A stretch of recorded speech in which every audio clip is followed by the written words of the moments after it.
આજે આપણે બનાવશું દહીં વડા. આ દાળ છે જે અમે સવારે પલાળીને રાખી હતી. હવે અત્યારે અમે આને પીસશું.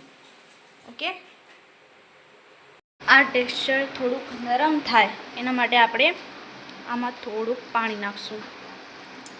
જરૂર લાગે તો તમારે પાણી એડ કરતું રહેવાનું. હવે આ ટેક્સચર કંઈક આવું થઈ ગયું છે. બનાવવાનું છે દહીં વડા માટે મીઠું દહીં. તો આ દહીં છે, આ જો આ દહીં છે જે અમે સવારે જમાવ્યું હતું, સાંજે જમાવ્યું હતું. હા, અને પછી ફ્રીજમાં રાખી દીધું હતું. અને હવે અત્યારે અમે એનું મીઠું દહીં બનાવીએ છીએ.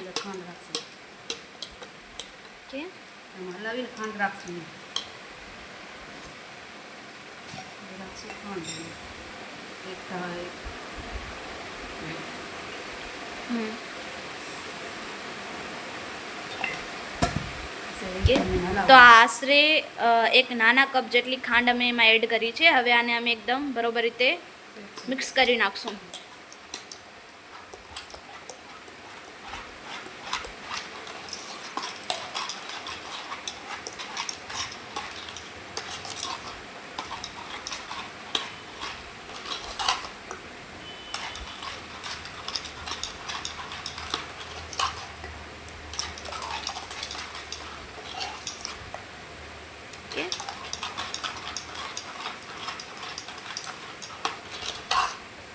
તો હવે આપણું આ ખાટું મીઠું દહીં રેડી થઈ ગયું છે દહીં વડા માટે. વડા માટેનું આપણું જે આ ટેક્સચર છે અડદની દાળનું એ રેડી થઈ ગયું છે. એ કાંઈક આ થીક, થોડુંક આપણે એને થીક રાખવાનું જેથી એના વડા એકદમ સરસ બને. આને વધારે લિક્વિડી નહીં બનાવવાનું. આ કન્સિસ્ટન્સીમાં એને નાખવાનું આવી રીતના, તાકી આના વડા એકદમ સરસ મજાના બને. હવે આપણે આના અંદર મીઠું સ્વાદ અનુસાર રાખશું.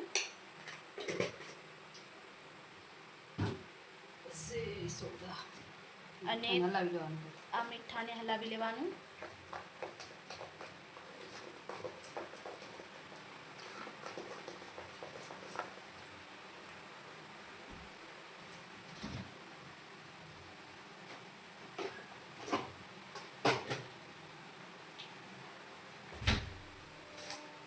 હવે આમાં આપણે ખાવાનો સોડા રાખશું.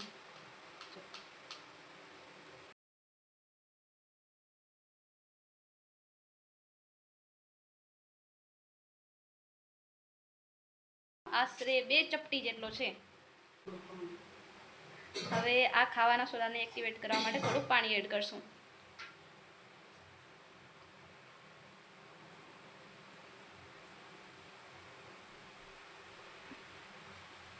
એટલે હવે આપણું ટેક્સચર થોડુંક જે પહેલાં થીક હતું એ થોડુંક નરમ થશે. તો આ કન્સિસ્ટન્સીમાં આપણું ટેક્સચર રેડી થઈ ગયું છે. હવે આપણે આના વડા બનાવશું. ઓકે,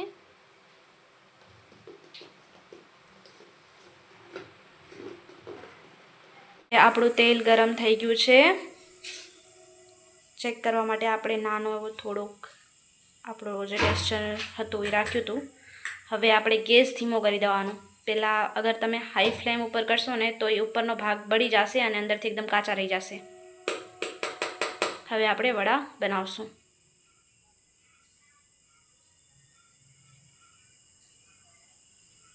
આવી રીતના ચમચીથી એક પછી એક રાખતું જવાનું. છૂટા છૂટા નાખવાના તાકી ભેગા નથી જાય અને ચોટી ના જાય બીજાથી.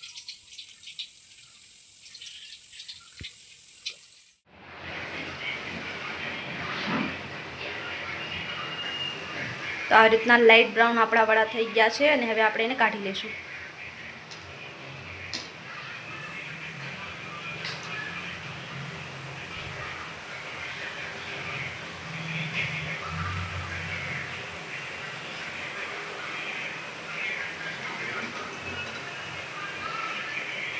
જોઈ શકો છો.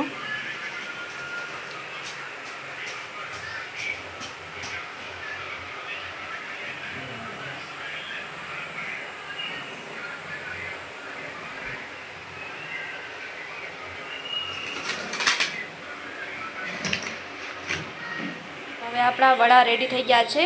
એને આપણે થોડી વાર ઠરવા રાખી દેવાના, એકદમ ઠંડા થઈ જાય એટલે. હવે હું તમને બતાવું કે આ કેવી રીતના બન્યા છે. જુઓ એકદમ જાળીદાર. તો આ એકદમ અંદરથી પણ પકાઈ ગયા છે અને બહારેથી પણ. તો લો ફ્લેમ ઉપર તમે અગર એને બનાવશો તો આ એકદમ સારી રીતે આ ટેક્સચરમાં આવી રીતના બની જશે. હવે આને ઠંડા પાણી અંદર રાખી દેવાના. તો હવે આપણે આ નોર્મલ પાણી લઈ લીધું છે, એના અંદર આપણે આ વડા રાખી દઈશું. હવે આ થોડાક વડા આપણે એના અંદર નાખી દઈશું. તમારે જે પ્રમાણે ખાવો હોય એટલા વડા તમે નાખી શકો છો અંદર, તાકી એકદમ સ્પોન્જી થઈ જાય. આમાંથી તેલ પણ છૂટું પડી જશે. અને હવે આપણે એને દહીં વડાની ડીશ પ્રિપેર કરીને ખાશું. તો દહીં વડાની ડીશ બનાવવા માટે આ છે મીઠું દહીં. ખાંડ નાખીને આપણે જે મીઠું દહીં બનાવ્યું છે એ છે. આ છે સૂકા લાલ મરચાંની ચટણી. આ છે લીલા લાલ મરચાંની ચટણી. આ છે ખજૂર આંબલીની ચટણી. આ છે આપણું પીસાયેલું જીરું. અને આ છે આપણો ચાટ મસાલો. અને અહીંયા છે આપણા વડા. કે હવે આ પાણીમાંથી આપણે એને કાઢી લેવાના. આવી રીતના બધું જ પાણી નીકાળી લેવાનું. જેટલા જોઈતા હોય એટલા તમારે રાખવાના.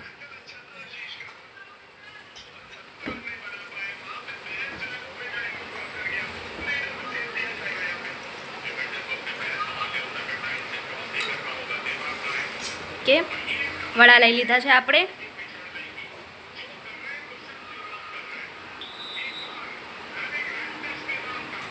હવે એમાં આપણે પહેલાં મીઠું દહીં નાખશું.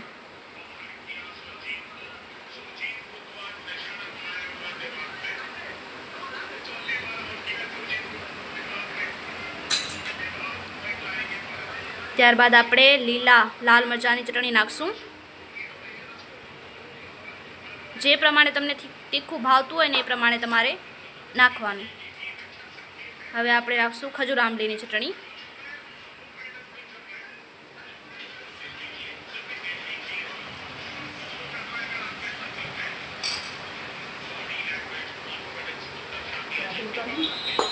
હવે આપણે રાખશું જીરું, પીસાયેલું જીરું.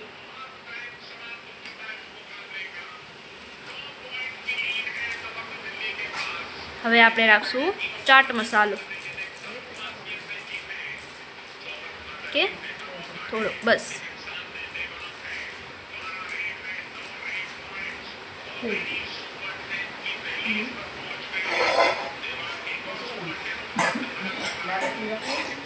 ઓકે, અગર આ લાલ ચટણી ઓપ્શનલ છે, તમને વધારે તીખું ભાવે ને તો તમે રાખી શકો, ના ભાવે તો તમે ના નાખી શકો. તો લાલ ચટણી ઓપ્શનલ છે. વડાની ડીશ રેડી થઈ ગઈ છે. ઓકે, શકો છો આ રીતના. હવે હું તમને આને ટેસ્ટ કરીને બતાવું કે કેવી લાગે છે.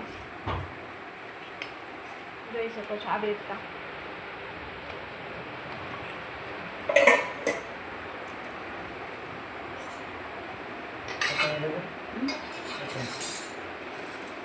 પરફેક્ટ. તમે પણ આ રેસીપી જરૂર ઘરે ટ્રાય કરજો. અને આ એકદમ હેલ્ધી રેસીપીથી અમે બનાવી છે, તો ઘરે જરૂર ટ્રાય કરજો અને મને કહેજો કે તમને પણ કેવી લાગી. ઓકે, તો મળીએ નેક્સ્ટ બ્લોગમાં.